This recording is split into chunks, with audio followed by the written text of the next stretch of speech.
Hi guys, I'm back. ఈ రోజు అయితే మన పాలవలసలో జరుగుతున్న సంబరాలకి మా గ్యాంగ్ అందరం స్టార్ట్ అయిపోయాం. ఎందుకు అడుగుతుంటానిక? ఎందుకంటే అక్కడ మా ఫ్రెండ్ ఒకడు మమ్మల్ని డిన్నర్ కి అయితే ఇన్వైట్ చేశాడు. అయితే వెళ్ళి ఇక అనుకున్నట్టుగానే మా గ్యాంగ్ అందరం ఇక్కడికి రీచ్ అయిపోయాం. ఇక వెళ్ళిన వెంటనే తింటే బాగుండదు కాబట్టి ఫస్ట్ అయితే క్యాటరింగ్ బాయ్స్ లో కవర్ చేసాం. తర్వాత వచ్చిన పనికి న్యాయం చేసాం.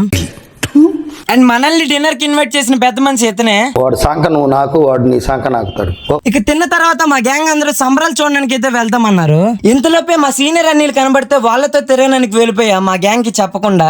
రే ద్రోహి, ఉచ్చ పోసినా కూడా పక్క పక్క నిల్చొని పోసేటోళ్ళం కదరా, నువ్వు నాకు చెప్పకుండా ఎట్లా పోయినవరా? ఇక సంబరాల విషయానికి వస్తే ఊరి స్టార్టింగ్ నుంచి చివరి వరకు ప్రతి వీధిని లైటింగ్ తో నింపేశారు. అంతేకాకుండా ప్రతి వీధిలో మంచి మంచి విగ్రహాలను కూడా ప్లేస్ చేశారు. మెయిన్ గా వచ్చే జనం కోసం డిఫరెంట్ కల్చరల్ యాక్టివిటీస్ అయితే కండక్ట్ చేశారు. నేనైతే ప్రతి దాన్ని ఎంజాయ్ చేశా. ఇక సంబరం గురించి సింపుల్ గా ఒక మాటలో చెప్పాలంటే సూపర్.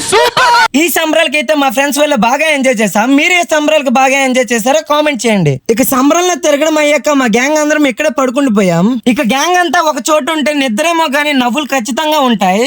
ఎందుకంటే మేము రాత్రి చేసిన తిక్క పనులు అలాంటివి. కాకపోతే మీరు చాలా లక్కీ, రాత్రి లైటింగ్ లేకపోవడం వల్ల వీడియోస్ ఏమీ తీయలేకపోయా. తీసుంటే మాత్రం పక్కా పెట్టేవాడిని. ఇక ఎంతగా చెప్తున్నానంటే మా గ్యాంగ్ లో ఎంత తేటగాళ్ళు ఉన్నారో మీరే ఊహించుకోండి. ఊహిస్తేనే భయంకరంగా ఉంది. ఇక మార్నింగ్ మా గ్యాంగ్ అంతా ఇంటికైతే రిటర్న్ అయిపోయాం. ఈ వీడియోకి అయితే ఇంత guys, like share and subscribe. మళ్ళీ నెక్స్ట్ వీడియో కలుసుకుందాం. Until then take care, bye by.